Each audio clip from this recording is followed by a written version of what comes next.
প্রিয় দর্শক শ্রোতা, আজকে আমরা চলে আসলাম আমাদের ধানের জমিতে, যেটা বোরো ধান বলা হয়। তো সে ধানের জমিতে 2-3 দিন আগে দেখলাম যে আসলে একটা রোগ হয়েছে, শীষ কাটা।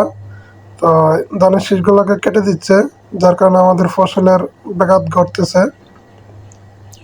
তো আজকে আমি একজন কৃষি অফিসারের সাথে পরামর্শ করে একটা কীটনাশক নিয়ে এসেছি, যেটা আজকে আমরা আমাদের জমিতে ব্যবহার করব। তাই সেই জন্য আমরা এখন প্রস্তুতি নেব এটা ব্যবহার করার জন্য। আর ব্যবহার করার ফলে কি হবে, ইনশাল্লাহ আমরা সব কিছুই শেয়ার করব। কারণ আমাদের ধান ক্ষতিগ্রস্ত হচ্ছে অনেক, কারণ শীষগুলা কেটে দিলে তো আর ধান হবে না। সেজন্য আমরা অতি দ্রুত কৃষি অফিসারের পরামর্শ নিয়ে আমরা আজকে মেশিন এবং কীটনাশক নিয়ে এসেছি। আমরা অতি শীঘ্রই এখন শুরু করব ওষুধ প্রয়োগ করা।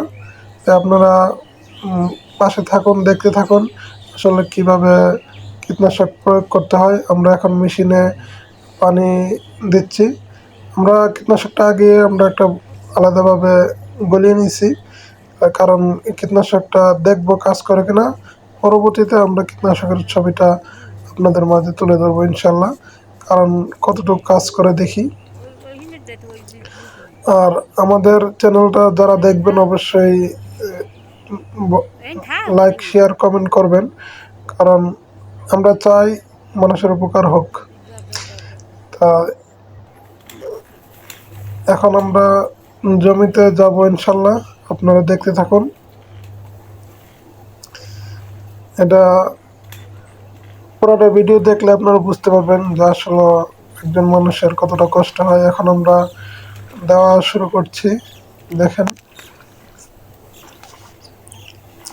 একজন কৃষকের ফসল ফলাতে অনেক পরিশ্রম হয়, যেগুলা মানে বাস্তব জীবনে না দেখলে বোঝা যায় না। যারা কৃষিকাজ করে তারাই জানে, ফসলের ক্ষতিগ্রস্ত হলে তারা কিন্তু বড় ধরনের বিপাকে পড়ে যায়। তাই আমরা এখন কীটনাশক দিচ্ছি জমিতে, এই আর কি। তাই পুরোটা ভিডিও আপনারা দেখতে থাকেন, তাহলে বুঝতে পারবেন। আর যখন কীটনাশক দেওয়া শেষ হয়ে যাবে এবং কীটনাশকের কতটুকু উপকারিতা এবং কি হয়েছে, পরবর্তী ভিডিওতে অবশ্যই আপনাদেরকে দেখাবো। কারণ না হলে তো বুঝবেন না আসলে কীটনাশক কি কেমন কাজ করছে, সেটা আমিও জানি না। দেখা যাক, আজকে ব্যবহার করার পরে হয়তো 2-3 দিন পরে দেখা যাবে আমাদের জমির ধানগুলা কেমন হয়েছে, কি আসে কতটুকু কীটনাশক কাজ করছে, ভালো হয়েছে কিনা, এই আর কি। এখন এখন আমাদের কৃষক ভাই দিচ্ছে জমিতে কীটনাশক। আসলে পুরো একটা জমিতে দিতে অনেক শ্রম লাগে, সময় লাগে। কারণ এতটুকু সময় তো আর তুলে ধরা সম্ভব না। একটা জমিতে কীটনাশক দিতে 1 বিঘা জমিতে প্রায় আধা ঘন্টা 1 ঘন্টার উপরে সময় লেগে যায়।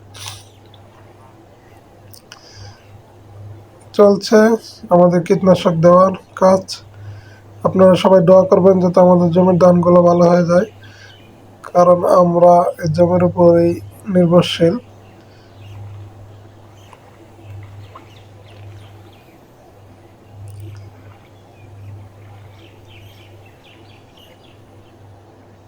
খুব সুন্দর করে এই কীটনাশকগুলো দিচ্ছে আমাদের কৃষক ভাই।